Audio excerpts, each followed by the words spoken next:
Hello to everyone joining. Thank you guys for bearing with me on my first chat where I had my brightness all the way down. First live. This is how things go, I suppose.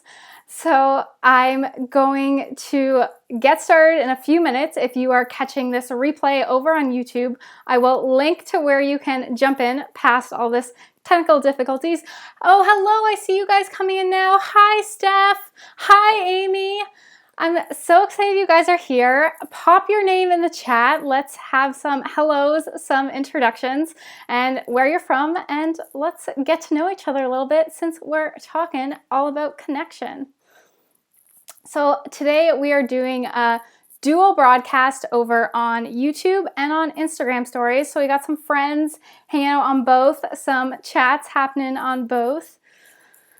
And thank you guys for being here. I'm just going to give it a few more minutes for some people, hi Massa, to roll in. Now, hi Amber. Hi Amy from New York. Oh, it's snowy there too, I think. Okay. So I was a little ambitious and we're doing it on YouTube, we're doing it on Instagram, so there's a lot going on, but you guys are going to be easy on me, which I appreciate. Getting some YouTube connection issues. It looks like it's okay on Instagram, so I'm just gonna keep going. So who here watched last week's video? You can say a yes or put a little hand up in the chat. The one about turning compliments into conversations, because it is so relevant to what we are talking about tonight. Oh, hey Jess. Oh, I'm so excited you are here. That is awesome. Okay, well, for those who maybe are first time hanging out, my name is Rebecca Jacobs and I help powerful women to create purposeful personal style because I've seen it lead to more vibrant and more authentic businesses, relationships, lives for myself, for my clients. I said lives. This is how my words come out, not real words. Okay. Hi, Bethany. So glad you guys are showing up live with me. This is awesome. So the reason we're talking about using your style for connection tonight is because something I noticed is that like your style is kind of always there. You can't be interacting with another person without it being there in real life or on this live video like I'm talking to you guys now, or on a Skype call with a client or friend, that your style is just kind of there. So it's either there purposefully to help you do what you want to do, like connect with others, which is something I'm big on doing, or it's not helping you do that, in which case, let's make it help you. So this, okay, I'm sorry, we're having some trouble on YouTube. I'm not sure what happened there, but we're gonna keep rolling and I'll do better next time. So, okay, what I found about me and my own life is that it used to be really hard to make friends. Have you ever felt like this? Have you ever felt like it's kind of a fluke whether you meet someone or whether you have something to talk about, that it's not something you are pre-planning and able to create, that it's just kind of hard, especially as an adult, and we're not in social situations as much anymore? Can I get a hand up if this is any of you guys too, that you've ever felt like it's kind of hard to make friends, or if that was just me? And now I found it is so much easier to make friends, that it is so much easier to start conversations and to show up somewhere not knowing if I'm going to know anyone, that I trust myself now that I can at least start a conversation or at most start a new friendship or relationship. Bethany said, trying to find the hand emoji. That counts as putting your hand up. Thank you. And totally hard once you're in your 20s. That's what Steph said. Totally agree, because you're not forced into those social situations like we were in school anymore, that it does feel kind of hard. But what I found is that there's really only 3 things we do to approach someone brand new. We either talk about ourselves and just like walk up and introduce ourselves and say what we do. not always the easiest approach for the connections we want to create, or we talk about our shared experience, whether we're at the same conference and just saw the same presentation, or something more general like politics or the weather. And then the third option is that we talk about the other person. So even if we don't know the other person yet, we know their style, we know what we can see, right? So this is why one of the reasons why your style can be such a tool in connecting you to people and helping you make friendships, or at least conversations when you're out in conferences or even just at a coffee shop somewhere in the real world. So how exactly do you leverage it? That is what we are talking about tonight, and I'm so excited. Are you guys excited? Do you know what I'm going to talk about already? Okay, so what this is my two-prong approach to making friends as an adult, is how I sometimes call it. But really what it is how I use style to leverage it for more connections, more friendships, more conversations. And the first half of this is dressing for connection. And a lot of the time we have been taught and we have dressed for the shape we have, for the colors we're supposed to wear, for the checkbox category of whatever style type we fall into. Did you ever read 17 magazine? I always think of 17 magazine when they had the bohemian or classic or wild or sporty, and you had to fall into one of those categories, and then you read the instructions of how you were supposed to dress. And that's kind of just how we were taught, that we're pick our categories. Rita, so glad you can make it. That we pick our categories and we just dress for whichever box we fall into.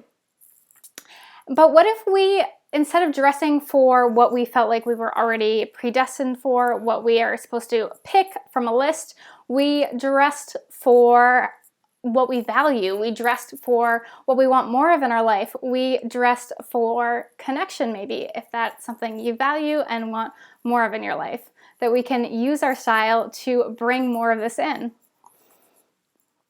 And dressing for connection doesn't mean that you have to wear something wild, something that everyone can't help but notice, but that you're dressing in a bigger way. You're showing up in a more larger version of yourself, that you are showing up big and authentically and boldly and in a way that people can get something from you and feel connected to you. So it's kind of like showing up bigger versus using your clothes to hide or downplay. So this is kind of the first step of the first prong of my approach to using our style for our connections, for new friendships, is to dress in this noteworthy way. Are you guys with me so far? I think the comments are a little delayed, but I love seeing them. Keep them flowing as we're talking. So glad you could make it, Rita, Amber, Massa. Thanks for being here. So as we think about what this means to dress for connection, to dress for the things we want, I encourage you to think about the last time you complimented someone on their appearance, or the last time you were complimented on your appearance. Can you remember what it was you said or what it is they said?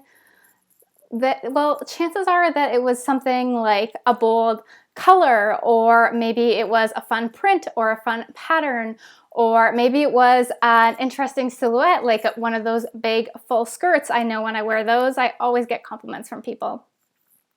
And that usually it's something that is kind of more noteworthy, that when we give compliments, it's not just because it's jeans and a t-shirt that fit perfectly, but that usually it's because that person kind of put in the extra effort, that it looks like they picked this out on purpose and they're showing up with purpose in what they are wearing.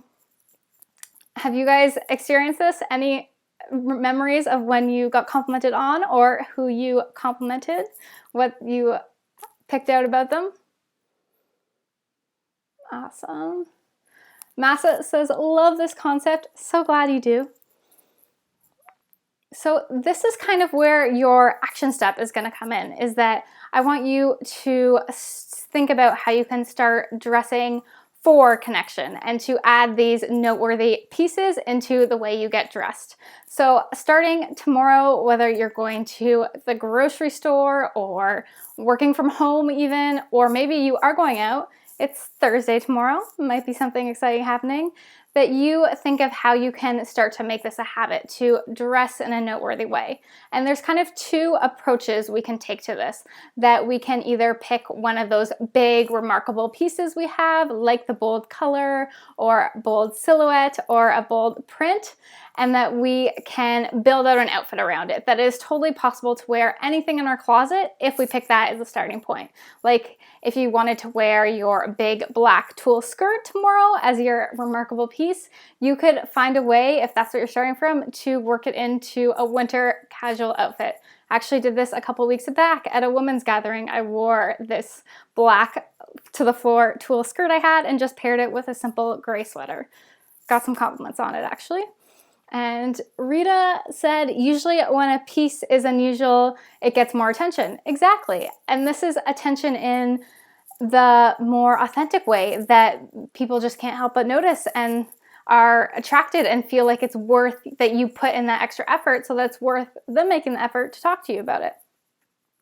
So this is where you can do it in a big way or in a smaller way, where maybe you're not picking the big bold black tulle skirt to wear tomorrow, but you're picking the extra thing you don't have to wear, but you're putting the effort to wear, like a bright shade of lipstick or a vest when you already have your top and bottoms and you could just leave it there, but instead you choose to put a vest or a statement necklace or a silk scarf over top. In some of my videos, I call this the third piece. So that's the piece of clothing you don't really need to wear. You already have pants and a top on that you're clothed enough, but you choose to add this third piece to your look just for that noteworthiness, that conversation starting piece.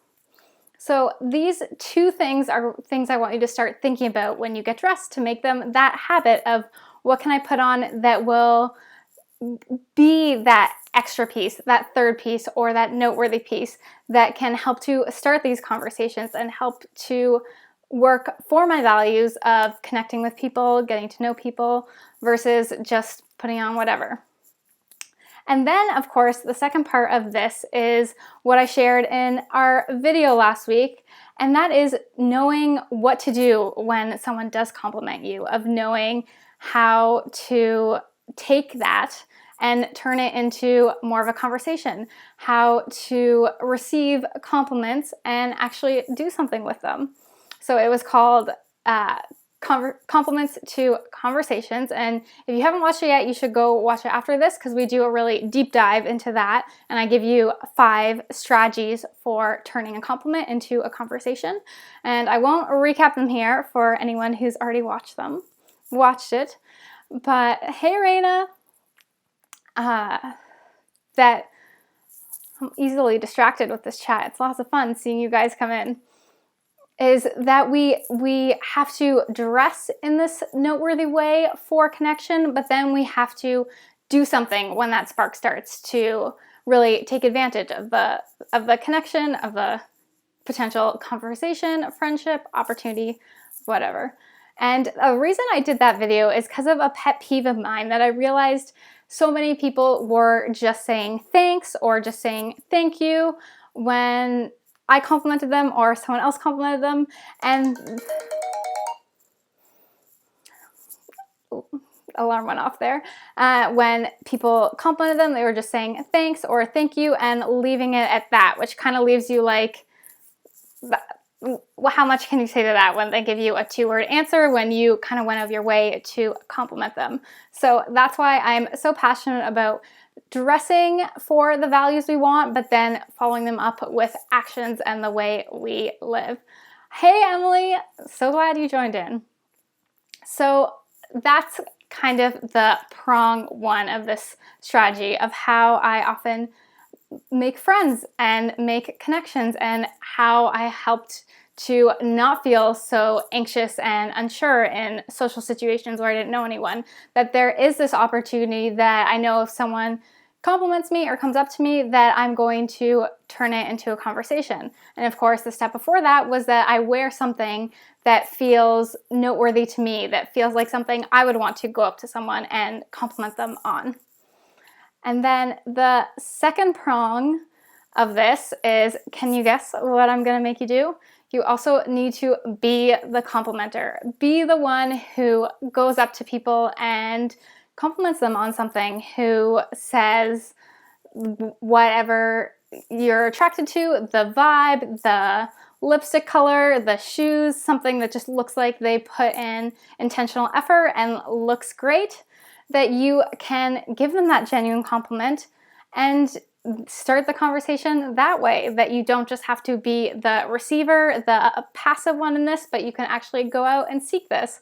And going back to what we talked about off the top, is that people like to talk about themselves, that this is one of the 3 ways you can approach people. You can either talk about yourself, talk about some shared experience, or talk about them. People love it when you talk about them. So this is the easiest way to approach someone new, the least scary way to start that connection. Have you guys ever done this before? Do you feel like you've approached a stranger to give them a compliment? And do you remember what came out of it? Do we have any experiences with this here? Okay, I'm gonna grab a sip of water. So glad you guys are here. We're having some trouble over on YouTube. I don't know what happened, but it looks like it's been okay over here on Instagram. And there's, just like when we were talking about receiving compliments, there is also more you can do than just compliment someone when you're complimenting them, that you can turn it into a question, like saying, hey, I love this. Where did you get it from? Or your hair looks amazing. Where do you get it cut? To kind of turn it into a question to really start that conversation going. And then if you don't turn it into a question, it's just a compliment, you can follow up with questions to continue to talk about them and continue that conversation and connection. I wore a bold yellow dress that would look amazing on you, Massa, and totally bonded with the lady who complimented me. So true. See, this is one of those things that we can look for evidence of in our own life and probably find it, that a lot of the time we've been complimented and we haven't even given it 2 thoughts. We just thought that, oh, thanks, that's the only response. But really, no one compliments you and doesn't want anything to do with you, or else why would they have bothered? That they genuinely want to let you know something great, that they like what's going on with you, that they appreciate that you put the time in, that they feel like they have something in common with you because you have that similar taste, similar vibe, and that they're showing up for a reason. Awesome. Hey, Erin. So glad you guys could roll in. We covered most of the material what I want to talk to you guys about today, but to do a quick recap for some of you who just joined, we talked about using your style for connection. So this can look like dressing in a noteworthy way, dressing with the intention of connection. And we talked about 2 real ways you can do that, and start trying to do that tomorrow, which is either to pick one of those remarkable statement pieces in your wardrobe and then build out around it. So you can have one of those big silhouettes or the bold colors and just make that your starting point of your outfit and build it around. Or you can just add the noteworthy third piece, the bright lipstick, the statement necklace, the beautiful silk scarf as something to be noteworthy for. And yes, a lot of good conversations started exactly as you described, but there's a terrible time when I would answer something like, this $5 piece from the garbage. Rita, that's so something I talk about in that video I referenced earlier that I posted last week on YouTube, is we have so much trouble accepting these compliments from strangers. We always try to downplay it or make an excuse for why they're wrong and our hair actually looks terrible and we need to get it cut, or that these jeans, you hate these jeans, but all your other ones are dirty and that they actually don't deserve the compliment.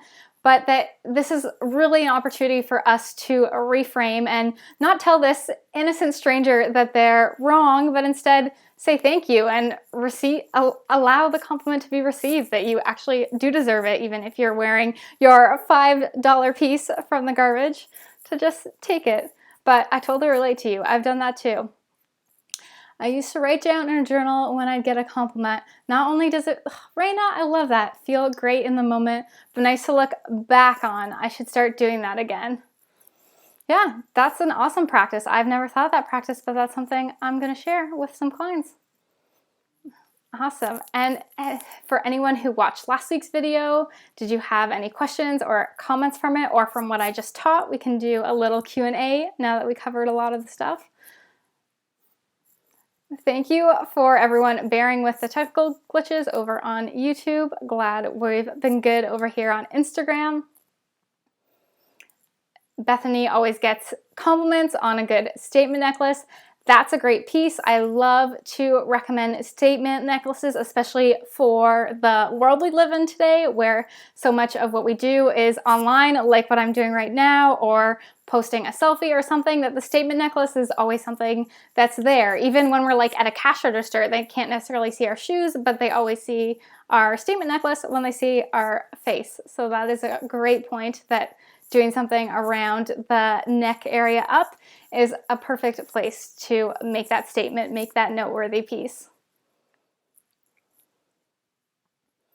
And if you guys want to get some more kind of prompts for what we talked about today, about how to make this dressing noteworthy more of a habit, I do have a free download that has some of those prompts in. I'll share the link with you somehow. I don't know how to do that on Instagram. It'll be rj.style/friends. If you want, you can fill it out, and it has some prompts of really to get you thinking about what are those noteworthy pieces in your wardrobe, what are the things you would compliment other people on, and therefore there are kindred spirits out there who would compliment you on that same thing.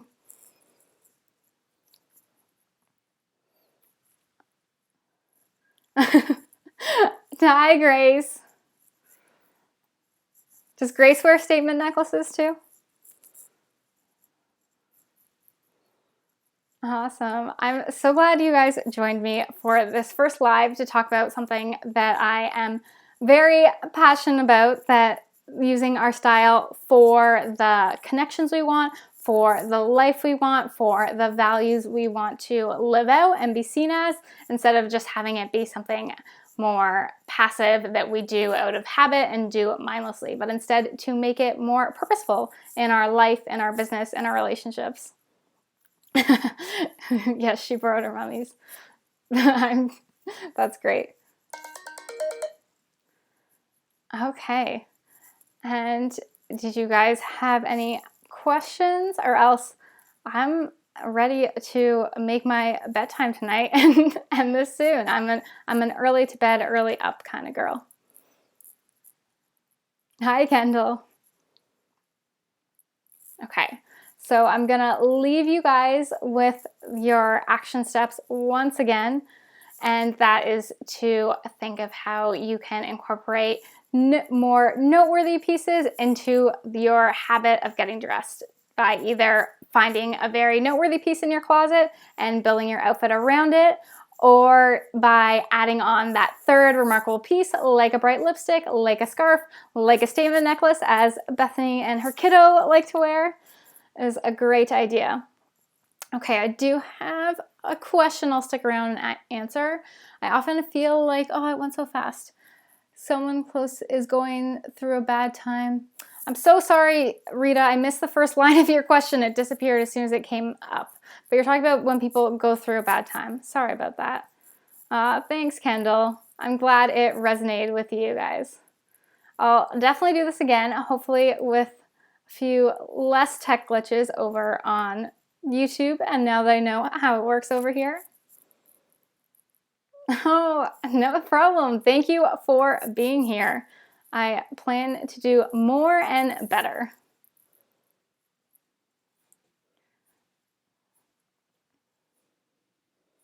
Sorry, Rita. Feel free to pop it in again, and I'll wait around for it and answer it. Oh, thank you, Bethany. Sometimes it feels like a bit of a hot mess doing things for the first time, but glad you guys are here with me. Couldn't have picked better friends.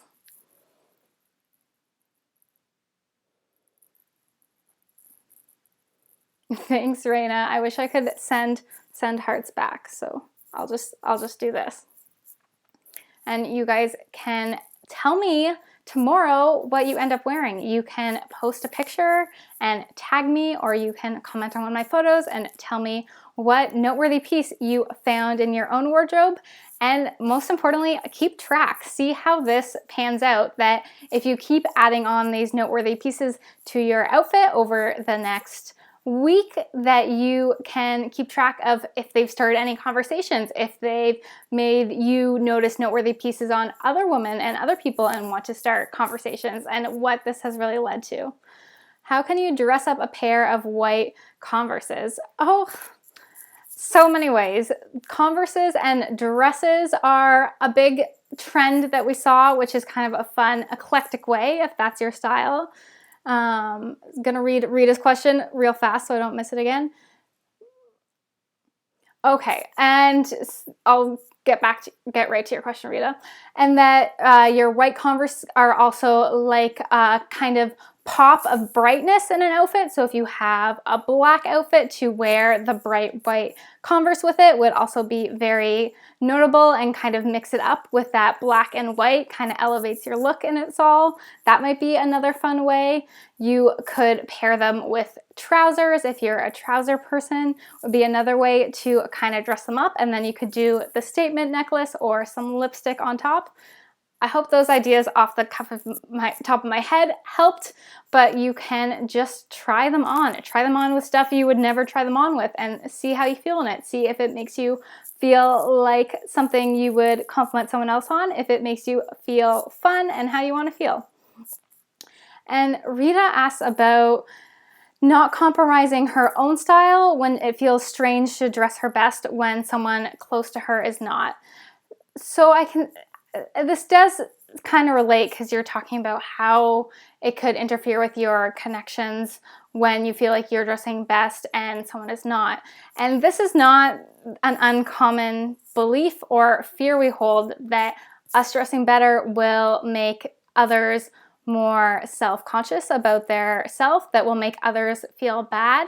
And I haven't seen evidence that that is true. I've seen the opposite, that when we dress our best, we almost give people permission to dress more in the way they want to dress. When we're living our own values, that we give people permission to do the same for them, that they are less likely to feel like they are stuck when they see how well someone else can dress, that they can maybe try what you try. And if you're wearing a necklace, maybe if they like it, they'll be inspired to wear their own necklace.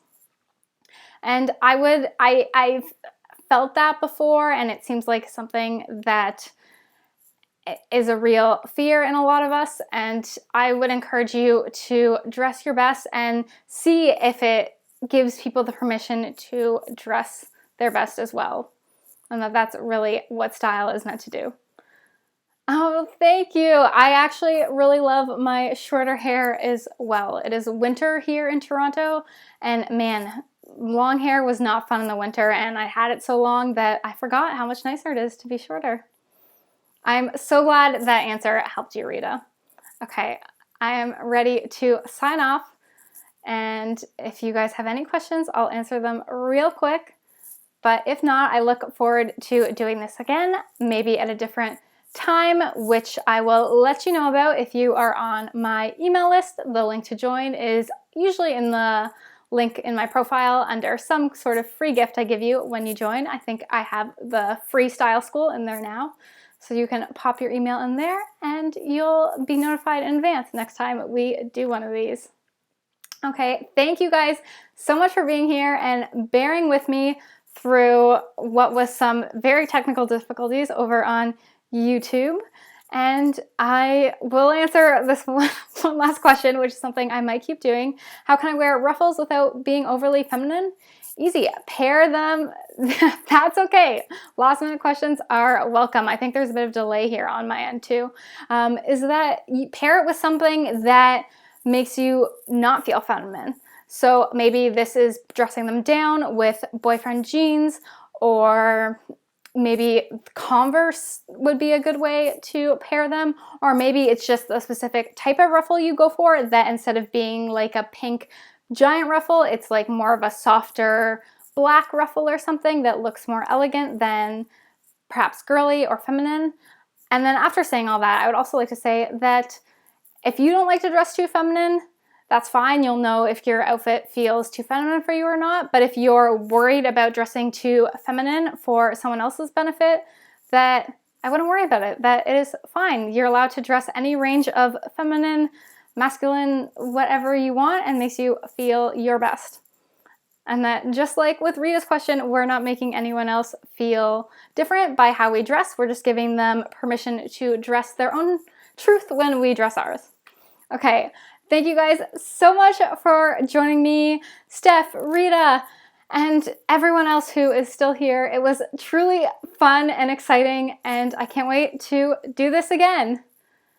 Awesome, your style is classic, then pair them with an extra classic piece. You're gonna rock it. Have a good night, everyone, if it's nighttime, and a great day if it's daytime. Love you guys.